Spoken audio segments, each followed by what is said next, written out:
and Guidry goes, let's go look at something that took place 40 years ago. Who cares? Okay, that's political.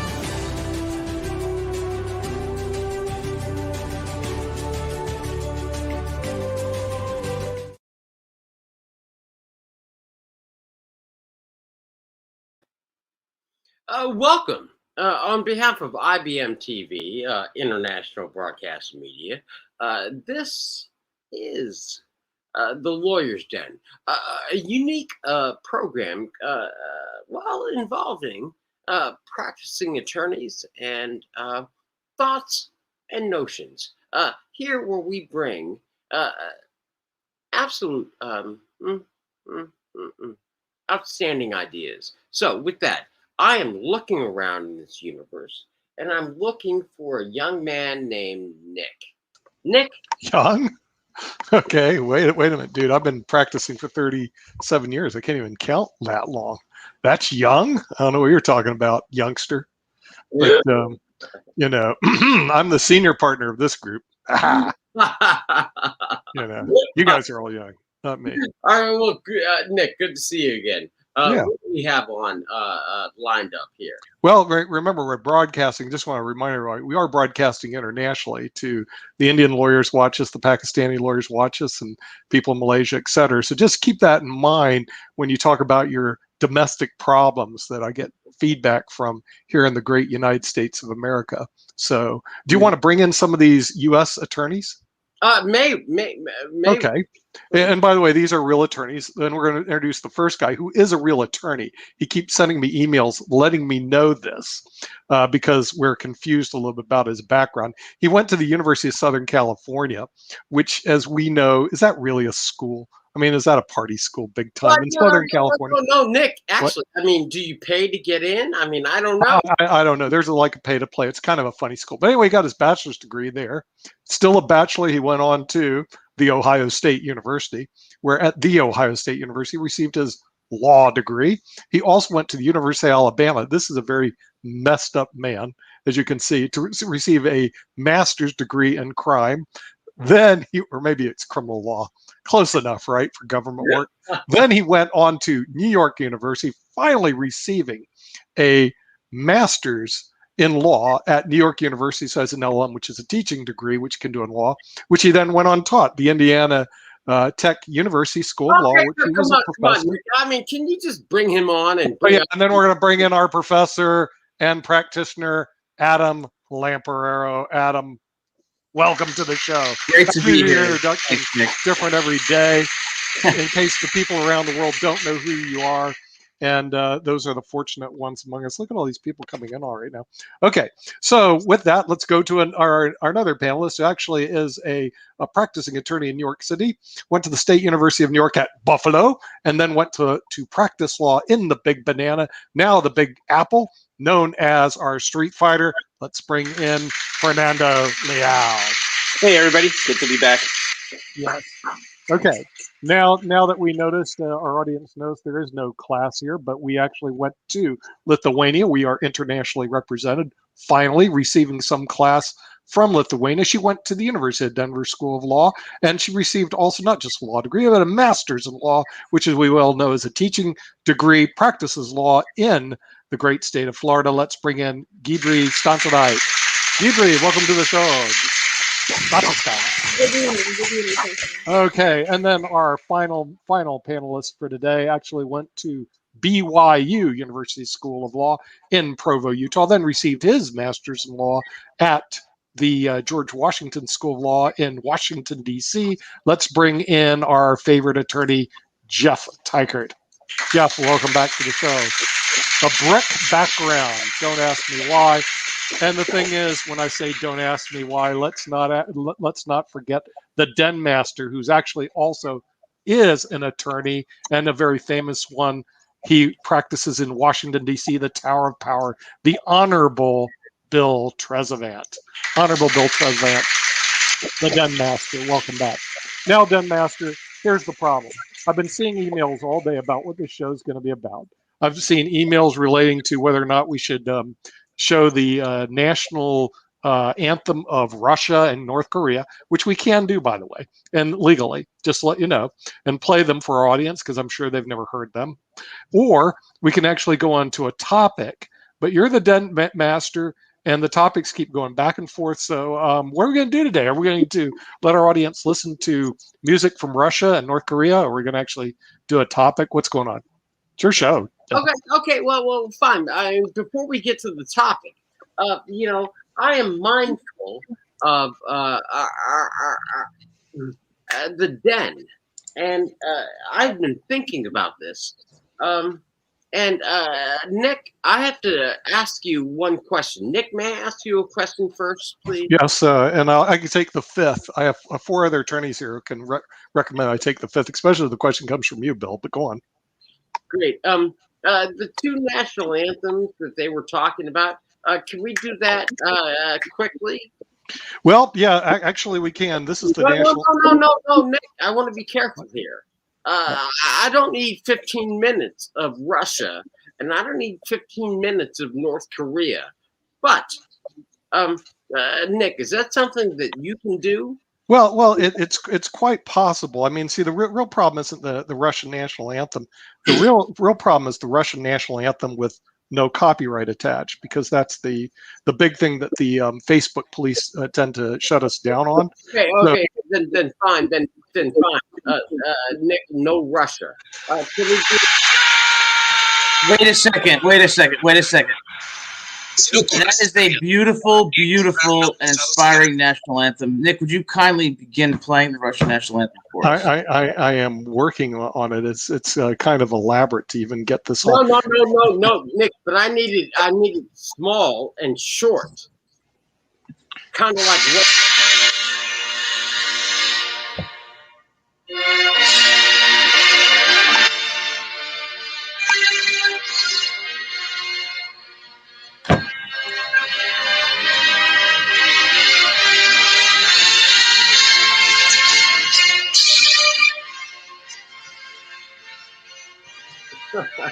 Okay, we'll cut that communist plot. I know Fernando likes it. Fernando? It's horrible. I That think sounds it's like a great. funeral progression. But listen, if you really want to listen to the national anthem of Russia, you can do so. But see, here's my problem, Bill. The 2 countries that Adam is purporting to push upon us, North Korea and Russia, we don't beam into. We have not been able to successfully get IBM TV into those 2 countries. I will be glad to play their national anthem once That would they be allow us. Fernando, who is championing North Korea. And I'm waiting for Fernando's apology for his behavior in the last episode. So go ahead. The floor is yours, Fernando. I'm not championing either, and I told you, you will be bald before you get an apology. Look, all I can do is tell our audience worldwide, if you want us to play your country's national anthems, please let us know. Because Russia and North Korea, we're not seen in those 2 countries, so I'm kind of have a real problem. Then fine. Nick, may I reclaim the floor? And that's it's your show. Okay. Listen, for all those other countries around the world that want their songs to be heard internationally on international broadcast media, it seems to me they ought to email Nick, not me. Now, that having been said, okay, I want to begin. It's a bit of a topic tonight. We have the George Floyd trial. We have our first day of testimony. Prior to testimony, as was pointed out from one of the panelists, there was jury selection. There's the role of judges, and this thing is just kind of complicated. And so, for complicated questions, Jeff, please. No, quickly, Jeff, but please bring our audience up. Can you give people a background around the world? Because people in Pakistan, I'm sorry, they may not be following this whole trial. So is there somebody in the panel who could give us a little brief? Jeff.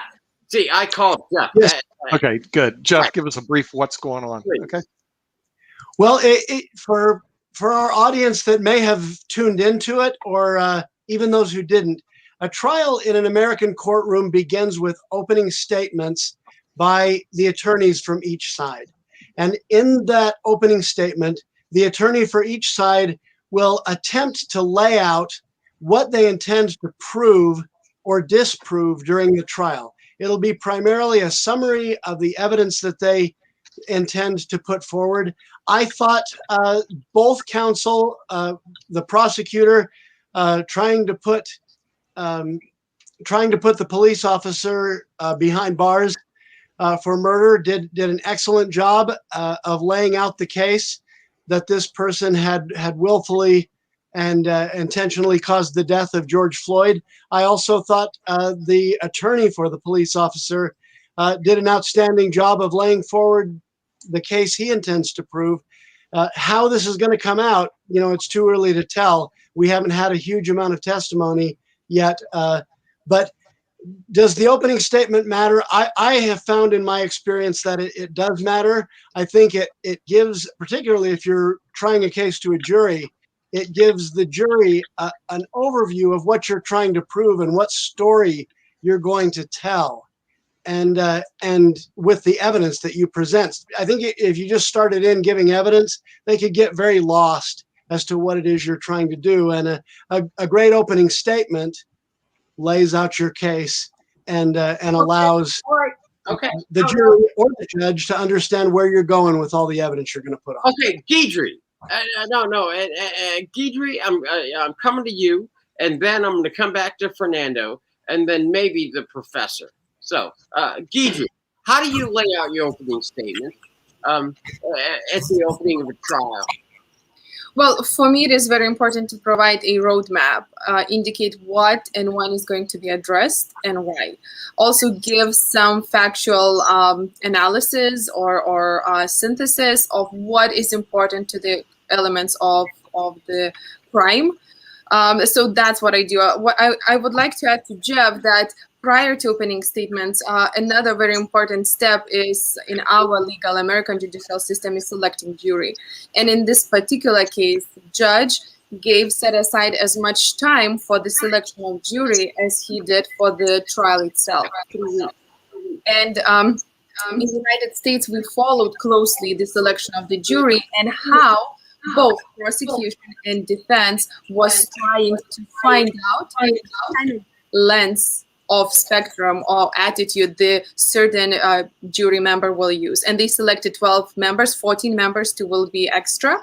And we will see where it's going to go. But one important interesting fact is that this jury is more diverse than Minneapolis itself. Around a third of it is combined of persons of color.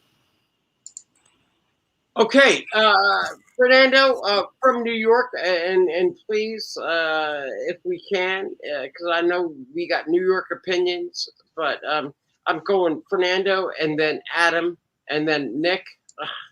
I hate to call on you, but fine. Fernando, Adam, please.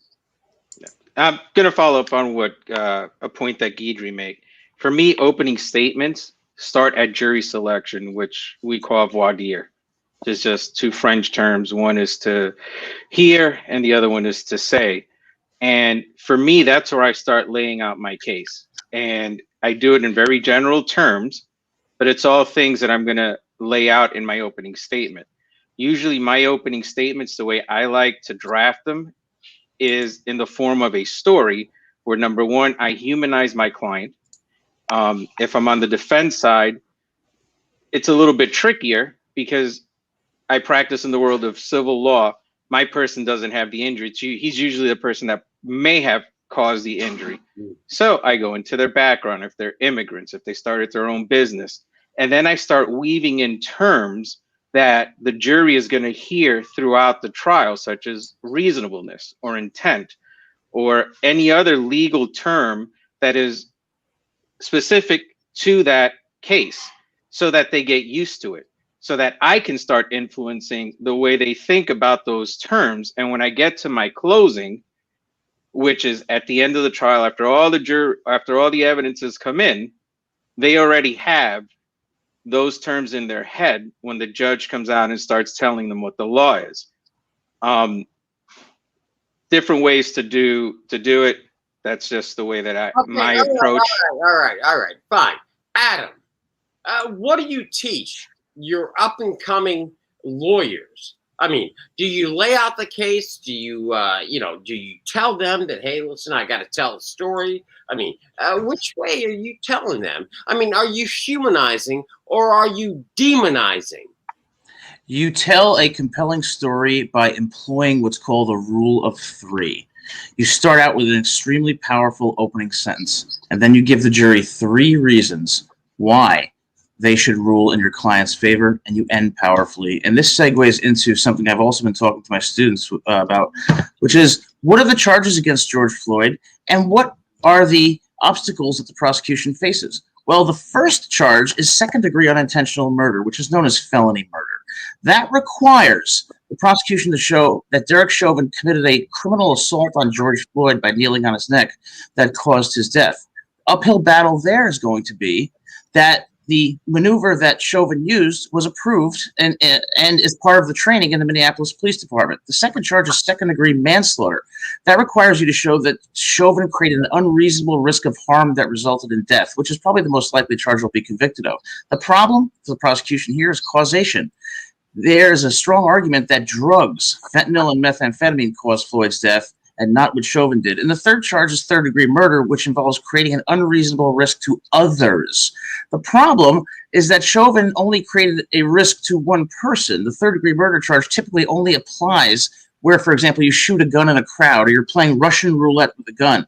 So that charge is probably not going to stick. So there are obstacles, and it's going to be a very close case.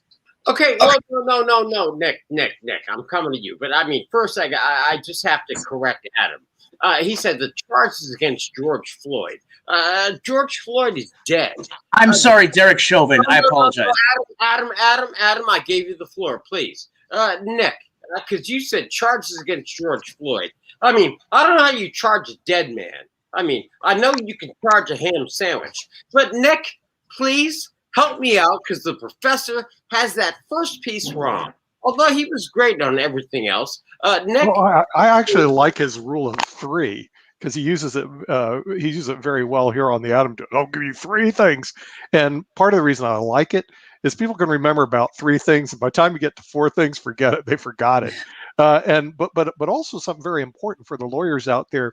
Mathematically, 80% of the cases are decided right after opening statement. And I think what Fernando also pointed out, which is quite correct, voir diring the jury is also very important. Once you impanel the jury, you do your opening statement. Frankly, the case is over with, one way or the other, in terms of the decision-making process of the jurors. And that's just the studies that have been done on jury selection and the power of the opening statement. So, but right now, I think they have a big uphill battle because that stupid camera that was on for 9 minutes, I mean, that's a tough one. You could say, well, he died of a heart attack. Well, yeah, if you don't have if somebody's sitting on your neck long enough, you probably will die of a lot of different things. So I think the case is kind of over with. And the only thing that we're going to be doing is figuring out really what the sentencing is going to be. In other words, is it going to be, and also, is it going to be a second-degree murder, or is it going to be manslaughter? And that's going to be up to the jury, and we're going to see if the lawyer can bail them out. I mean, to me, this is a real tough case. When you have that camera footage that goes on for 9 minutes, I'm not sure how they're going to be able to defend it. All right, fine. Jeff, please. I'm gonna go Jeff, Guidry, Adam, and then Fernando. Jeff, my question for you is simply this: that I hear all this stuff, and then we're going to get into the details, I guess, of what went on today. But Jeff, my curiosity is, what role does the judge play in the pretrial rulings? What the jurors see, what they don't see. How does that work, and how do you handle that, Jeff? Jeff, mute. But I can tell you that motions, we file what is called motions in limine, where we might ask the judge to make rulings in advance on certain evidence so that it doesn't take up time during the trial and otherwise interrupt the flow of what we're trying to do in the courtroom. Doesn't always take care of everything, but it can take care of a lot of things. Then there, of course, is voir dire, the jury selection, which others have spoken about. I would also suggest that the role of the judge during the trial is mainly to decide whether evidence is going to be admissible or not, and to make sure that the attorneys follow whatever prior rulings have been made regarding the evidence. And so it's the judge's opportunity to manage the trial. In most states, No, Jeff. I mean, isn't it true that the judges in the process of making their decisions, they can shake during the course of the trial with the jury here? Wait, no, Jeff. I'm just asking, so that when they decide one way or the other way, and then the jurors can only hear one thing or another thing, and it shapes their decision, and then that's why there are riots in the street. Jeff? Well, yeah, I think that's true. The judge gets to determine whether or not the evidence is admissible under the rules of evidence. So the judge's authority in that is not unrestrained, and there are some cases about whether evidence is admissible or not that are closer cases than others. But that's where the judge's primary power is in allowing the judge or allowing the jury to hear particular things. One other, I don't know, little quirky thought is opening statements here in America, in American courtrooms, are supposed to only be what you intend to prove during the trial, what the evidence is going to be. It isn't a place where you're supposed to do legal argument. Both sides on that fudged a little bit today, but I remember asking a very experienced attorney when I went to court once in Wyoming in front of Judge Kalakathis in Cheyenne. I said, what if I start making some legal argument and opening statement because I want to lay the groundwork for some things? And he said, well, you can try it, but the other side may object, and Judge Kalakathis would sustain the objection. And as it happened, Judge Kalakathis stopped me and said, nope, just tell me what your evidence is going to say. So okay, that's then fine. Okay, well then fine, Jeff. I bounce you, Guidry. How do you approach, perhaps a friendly judge or a hostile judge when you're making your opening, arguments on behalf of your client? Please. Oh, that's a very good question. It really depends on the case. Sometimes there is nothing you can do to convince the judge not to be so hostile or, more open towards your argument, and you just need to proceed with what you are ready to do. It's just, we all have biases and we all have bad days, and I always hope that the judge before the hearing would have enough cup of coffee and good breakfast, but you never know. And unfortunately, sometimes there is nothing you can do. But being a trial attorney, you learn a lot to be flexible, to be able to change sides and to readapt and readjust depending on the judge. But really quickly to answer, to add 2 points to your previous question that you asked, Jeff, about the judge's power, authority, or to influence the course of trial, I want to point two facts. So first, 2 matters on which judge had to decide prior to the hearing began. So first was whether to introduce certain incidents, prior incidents by Chauvin that would demonstrate the pattern of the use of force. So judge was provided multiple incidents, and he chose 2 incidents to be allowed to be introduced. One was incident where Mr. Chauvin used the force against the detainee or the person he was arresting. And another incident he used to show when he acted properly in order to save the person who he was trying to arrest alive. So he switched the person on a side and he saved his life based on the medical accounts of this incident. And the judge chose 2 incidents to show that he in fact had knowledge of what it takes for a person to be suffered such a harm as in this particular case Floyd suffered. And in a contrary, also there was attempt to introduce more facts about previous arrests that Floyd suffered or endured. No. Limited application. No, I hear you. Quickly, honestly, the judge said that in this particular matter, Floyd is not being on trial. So right. He limited it, and I liked it a lot. Right. Okay. So, listen. I think it was smartly done. That's it. Floor is yours. Okay. Ladies and gentlemen, this time we're going to run this. Fernando, New York first. Nick, North Carolina second. Adam, come in. So, can I get the board, Nick, in that order? Fernando, you, and Adam, because we're just going to run the board up top that way. Because, Fernando, my question to you is, seriously, now we're going to get into the teeth of this. I'm going to say simply this. George was murdered. There's no way around it. If I had a noose on my neck, if I had a knee on my neck, if I had a spoon on my neck, Fernando, how's that look for you from New York City? Well, I would say that your question is one that comes from not reading the medical examiner's report, both his preliminary report and his conversations with the DA, and his final report, and where he says that asphyxiation did not kill George Floyd because there weren't any physical findings of asphyxiation. He does tell the DA that if, based on his initial autopsy, if Mr. Floyd would have been found anywhere else, he would have labeled the cause of death as an overdose.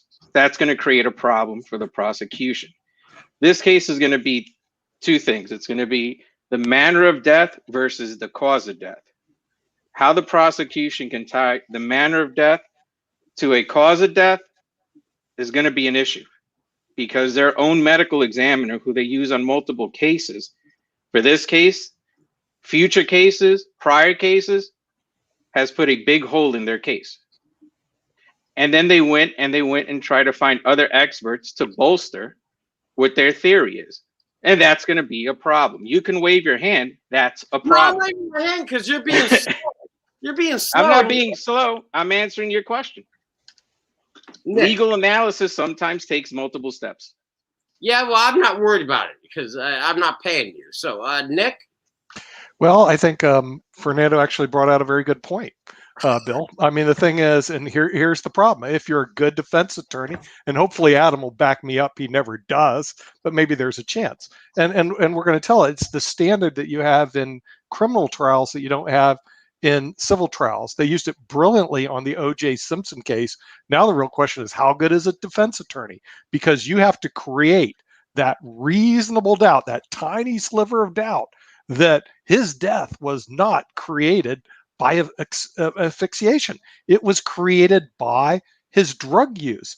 And if you have any little doubt in your mind, then you must acquit him for this. And my question is, how powerful is that defense attorney? Frankly, I was not impressed by his opening statement. So he better have a good close, because what he has to do, if you have any chance of winning this, he's got to bring in the evidence and hit it hard that this person was on fentanyl, this person was on all these drugs, he was going to die anyway, and this procedure that he used, which was common standard by the book procedure, had nothing to do with the guy's death.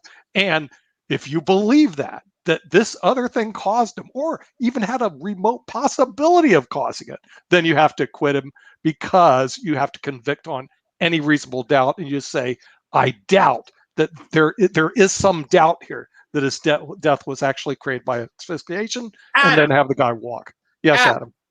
I agree with Nick and Fernando. And look, let's cut through the bullshit and let's cut to the chase, people. Let's forget about the rioters and all of the political implications and all of that nonsense.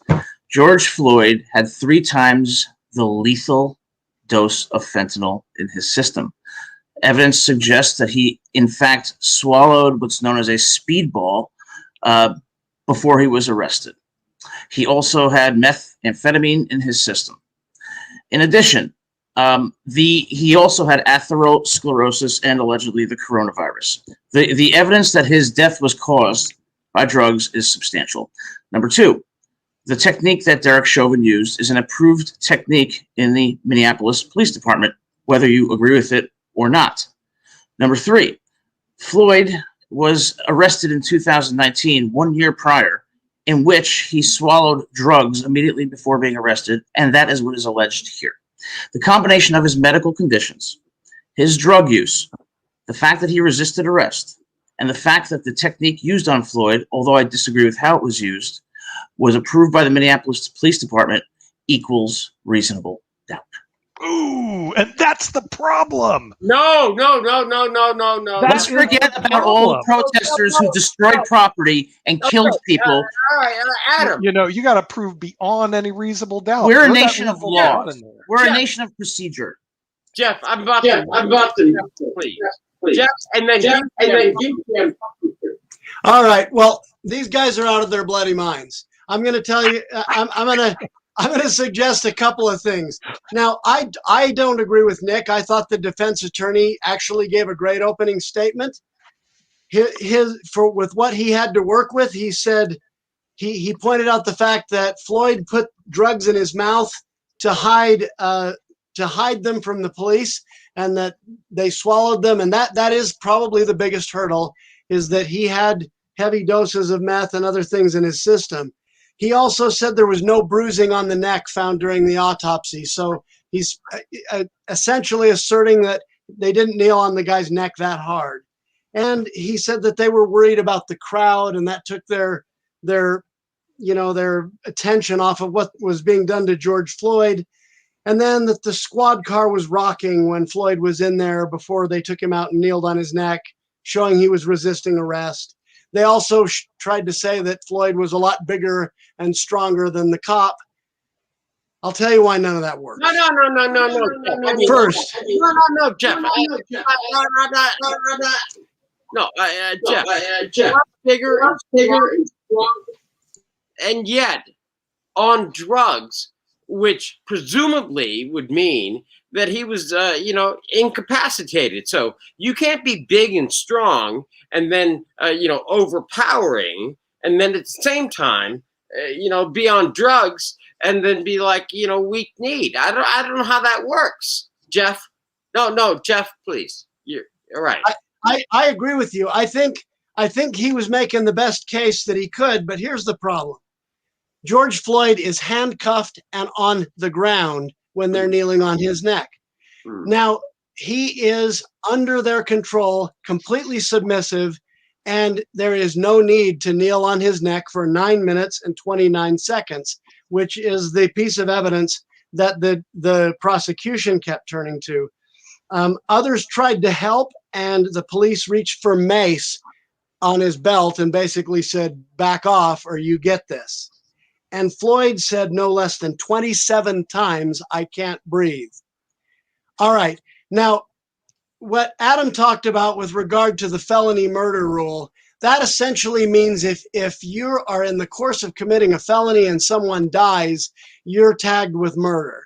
So, the classic case is there's someone who's robbing a bank, and in fleeing the scene, they run over somebody and that person dies. You're not only guilty of bank robbery, you're guilty of murder.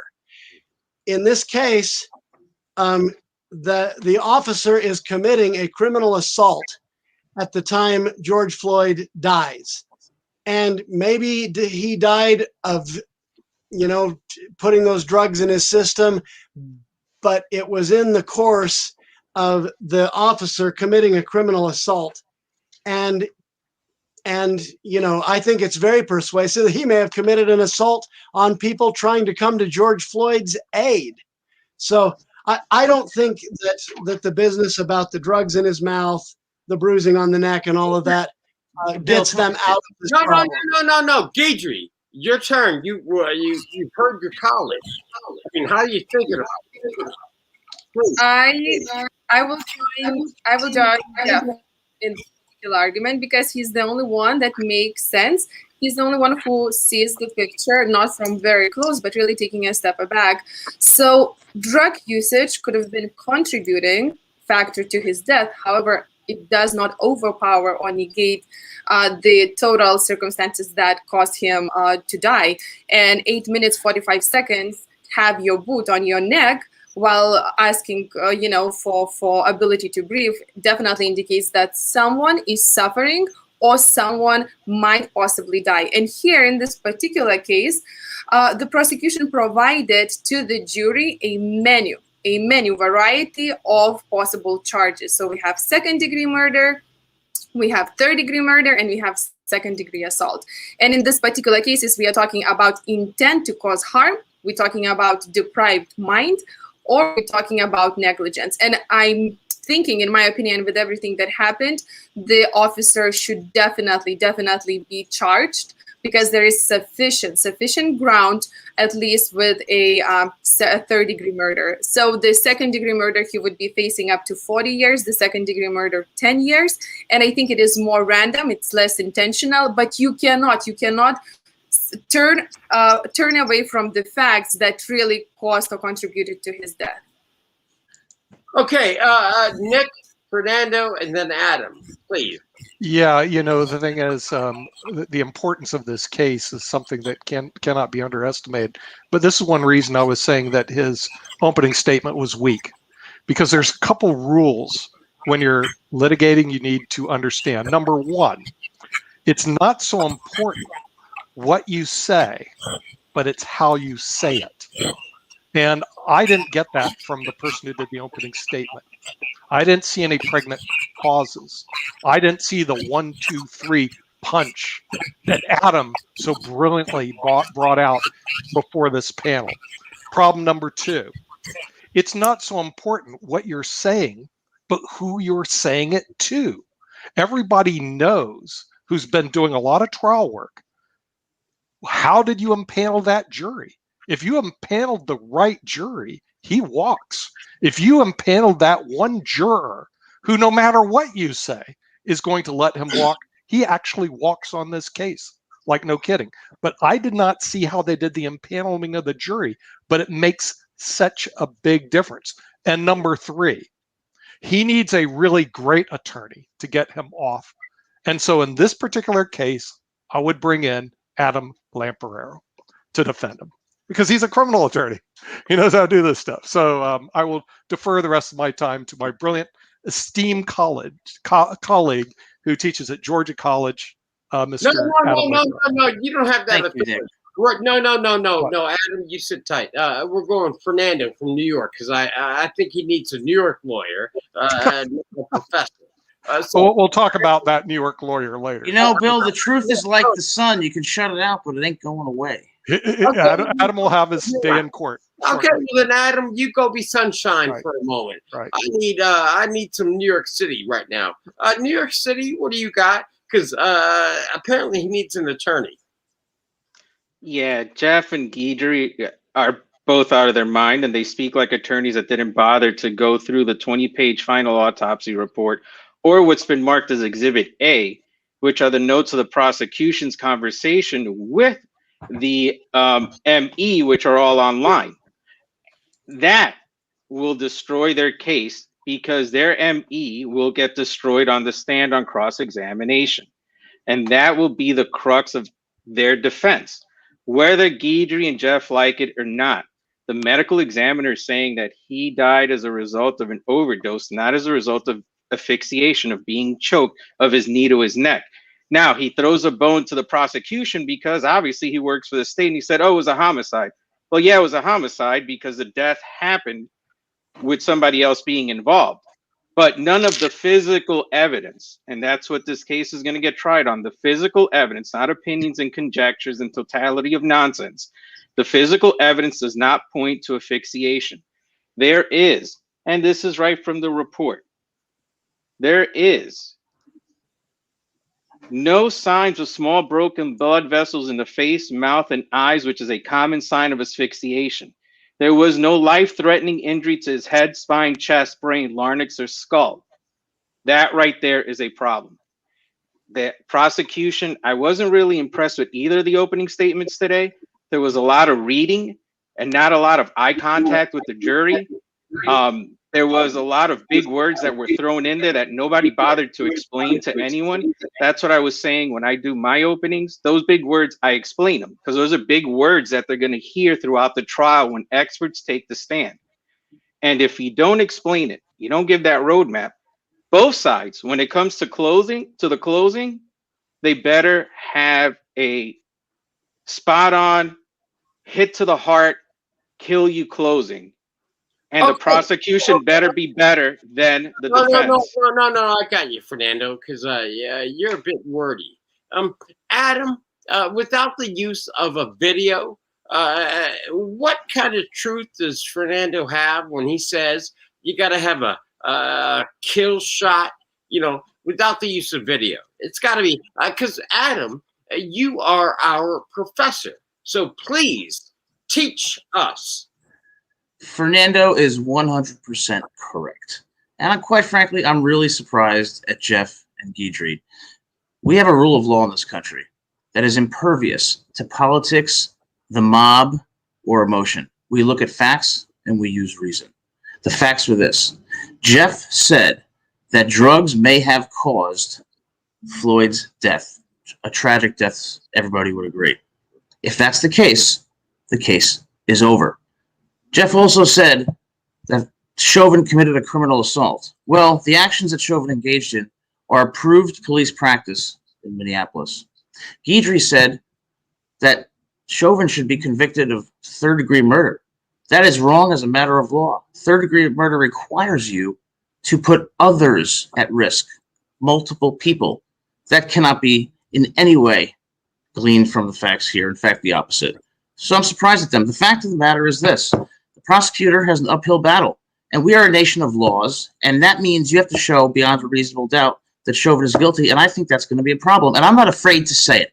I'm not going to be politically correct, and I suspect that some people on this panel are afraid to discuss those uncomfortable truths. Well, I'm not. Okay, all right. Listen, we don't need ad hominem attacks right now. Well, the facts are the facts, and the truth is the truth, whether you like it or not. Yeah, Fernando was right. Well, no, I got to give the other people a chance to talk because, frankly, you were doing well. I almost agree with you, but then you attack Jeff and then you attack Guidry. So I attack the facts. Okay, well, I'm gonna mute you if you stop. Jeff and then Guidry. Jeff, your turn. Well, in order to buy off on Adam's argument, and his point is well taken, but here's the problem. You have to believe, to buy off on his argument, that the officer didn't commit a felony during this incident. And where is it standard police practice anywhere to kneel on someone's neck for 9.5 minutes when they're already under your complete control, handcuffed and on the ground? That's not standard police practice anywhere. That's police brutality, and it's a felony. And there's no way, unless you believe that it's standard police practice to sit and torture somebody for 9.5 minutes when they're under your complete control, which is lunacy. This guy committed a felony. The subject died. Case closed. It's over. Point, set, match. Guidry. Well, I think it is clear that the death was caused by the heart failure. Now, what caused heart failure? So there are a lot of things were happening at the same time. And I think that where it comes, like Adam actually makes it white and black. Oh, we can absolutely exclude the pressure on the neck that lasts close to 9 minutes as long as someone has drugs in their system. No, you did. I did not say that. Oh, come on. No, I didn't. Adam, you had your turn, please. I think legally, that's where it's going to be a big challenge. The challenge will be definitely demonstrating the causation for the prosecution, and the defense has uphill battle because the defense will have to really justify or explain the video that will be shown over and over again during this trial. And the reason is that there are a lot of factors that we could clinch on, but the criminal act was committed, and we will see what is going to be conclusion. For me, it is also very interesting on how it is going to be affected, the trial and the people in general, the fact that the city of Minneapolis settled with Floyd's family, providing them $27 million. Would that mean that they are kind of like trying to, did they admit that wrong wrongful act was committed, and maybe they're trying to fix it legally. There might not be enough grounds to commit him or not. I don't know, but I think either way, this whole situation will cause will make it. No, I get you, Gidry, but Nick, I'm going to come to you. You know? I mean, no, Nick, may I please? So, all right, fine. $27 million says to me they know they were wrong. They know he was wrong. Now, Nick. Okay, wait, Nick. I know you know the value of money. I know that 27 million would keep you in your country clubs for about 10 years. Fine. Gidry makes a point.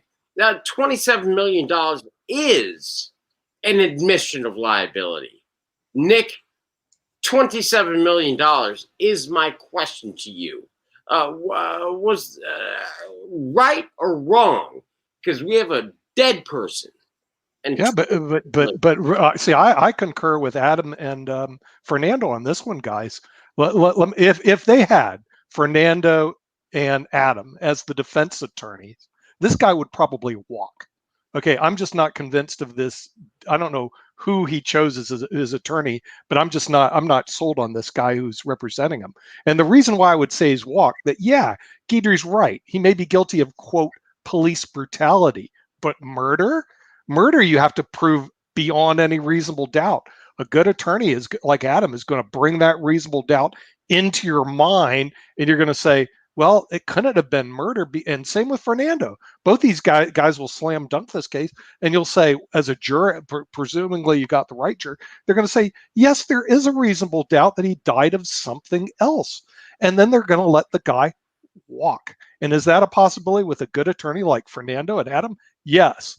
This particular attorney, I just didn't get it.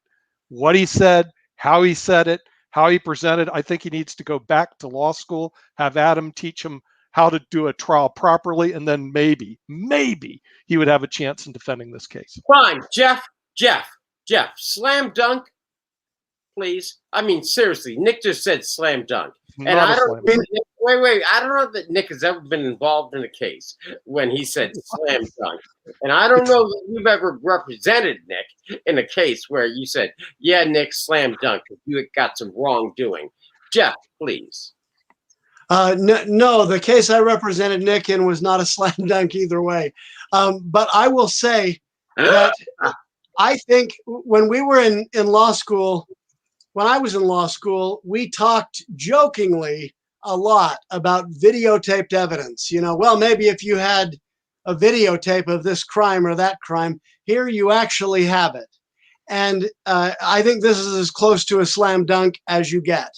Now, I know they're going to try and draw all kinds of doubt as to causation, but really, if in the course of committing a felony, someone dies, you don't have to intend to have killed the person. You have to have intended to commit the felony. And he damn well did commit the felony with intent.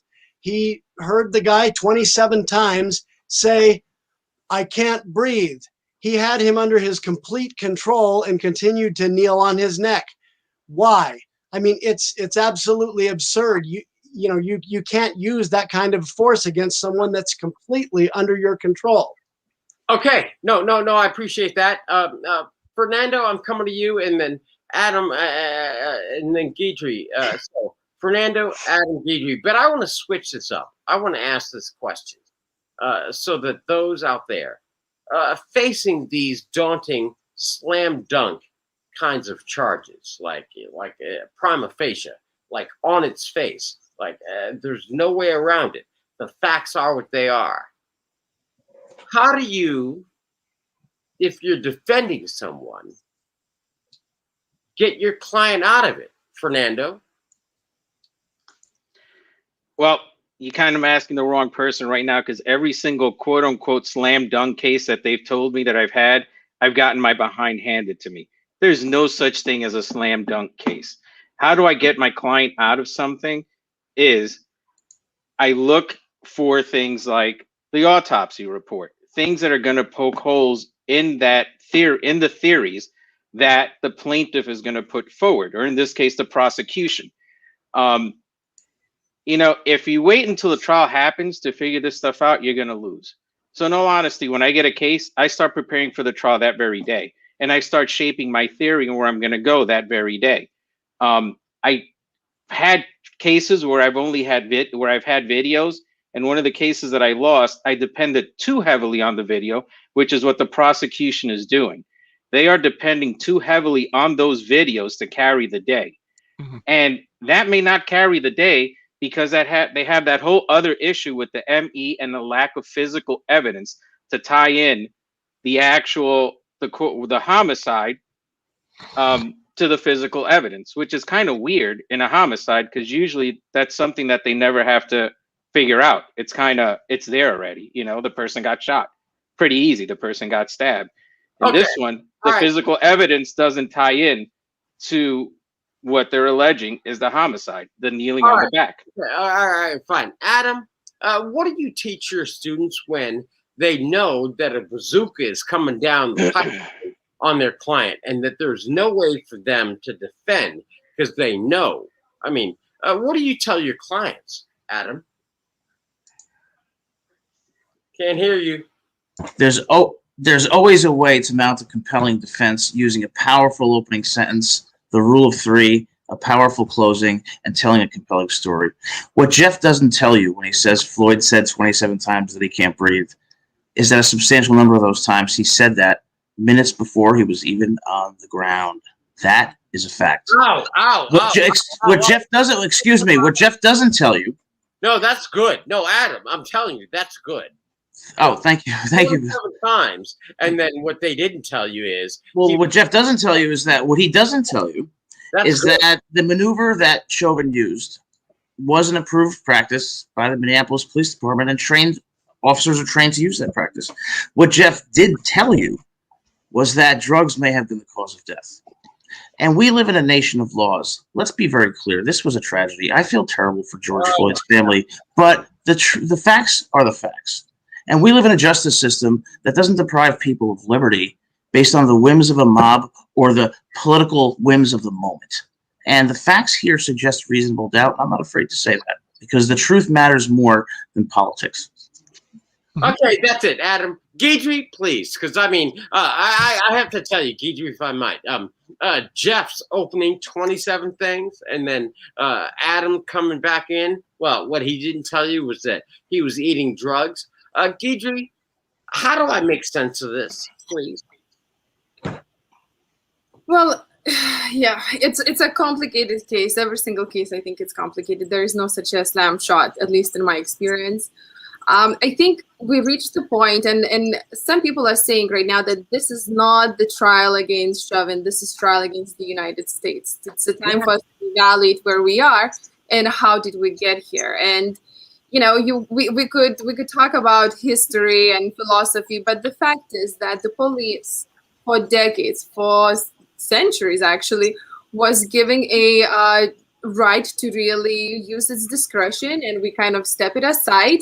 And right now, what Adam is saying, that practice was used, that was training practice, such as was done against Mr. Floyd. Right now, this practice is banned. It's not allowed to be done anymore. So what does it mean? That means that we need to learn, we need to change, and that practice, that specific conduct that was exercised against Floyd was also trained on the particular officer who had skill and experience and knowledge to see when to stop and when not. In this particular case, the officer did not stop, pushed a little bit harder. And the thing is like that we do not have the clear answer what caused the death. And I think the circumstantial evidence, including the medical record, will be used multiple times, and hopefully we will reach the decision. And when it comes to the third-degree murder, what Adam mentioned, that the risk has to be done, the danger has to be done to the other people outside, the Appellate Court of Minneapolis recently reached a decision in similar case where a police officer was charged for shooting to death a woman, saying that a single act directed towards one person that causes death by the police officer could be charged as a third-degree murder. Okay, Fernando, Nick, and then Jeff, please. Yeah, Adam is correct when he says that third-degree murder doesn't apply here. because Chauvin's actions weren't going to affect anybody else but Mr. Floyd.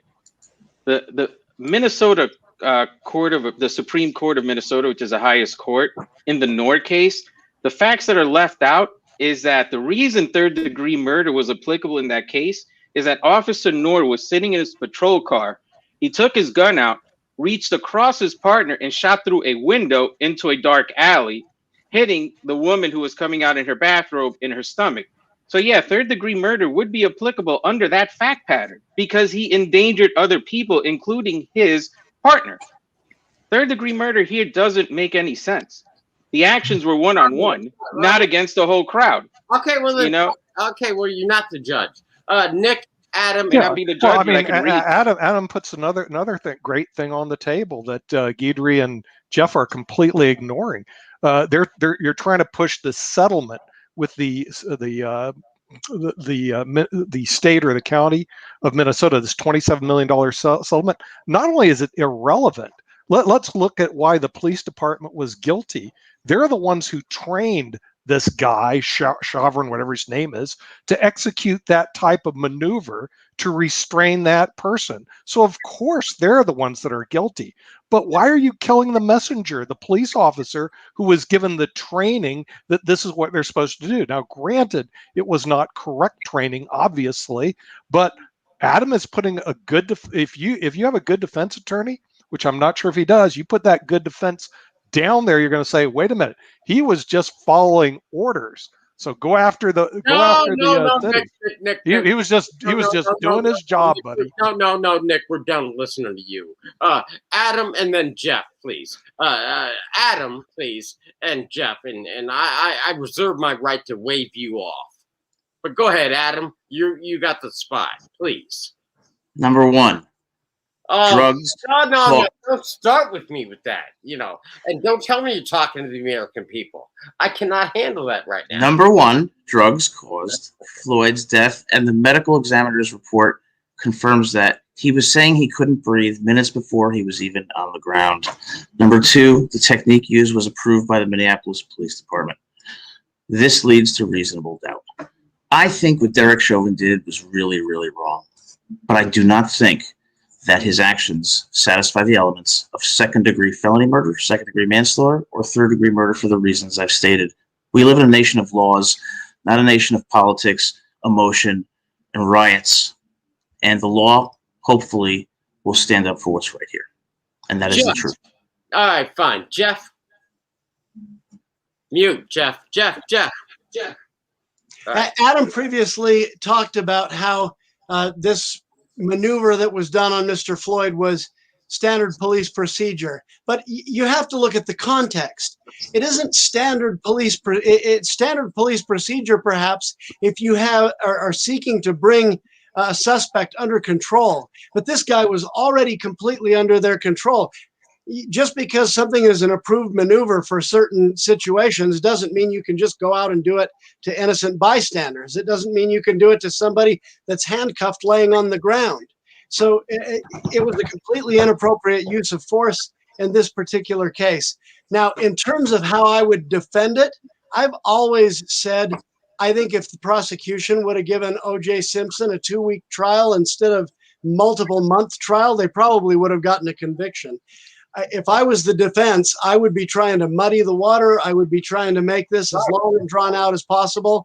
I would try to confuse the jury, like the defense did in the O.J. Simpson case with Barry Scheck, who came in and brought up a whole bunch of scientific stuff the jury didn't understand, and at the end of the day was pretty disingenuous evidence. But in any case, I think that's the mistake the prosecution might make in this case, is allowing it to get too long and too complicated. Whereas I think if you're prosecuting O.J. Simpson, you say, hey, his blood is found at the crime scene, end of story, he goes to prison. Okay. Well, listen, we always land this on time. I don't often. I will simply say this, if I might, before I hand it over to Nick, who lands the plane. There's some things that we see in life that's right and wrong. Um,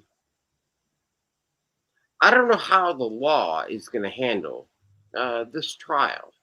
I do know someone died. Something is wrong. Something was wrong. Something continues to be wrong. And so, with that, Nick, can you land this plane? Yes, and with that, we'd like to thank our international audience for listening to the Lawyer's Den. It's a big trial here in the United States of America. Chevron's murder or case against George Floyd, and we will see you next time on the Lawyer's Den.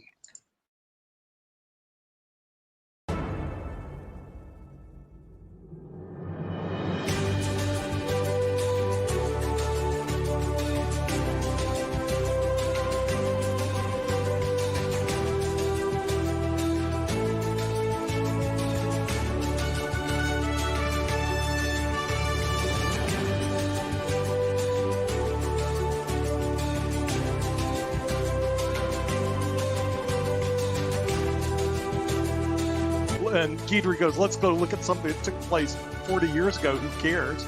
Okay, that's political.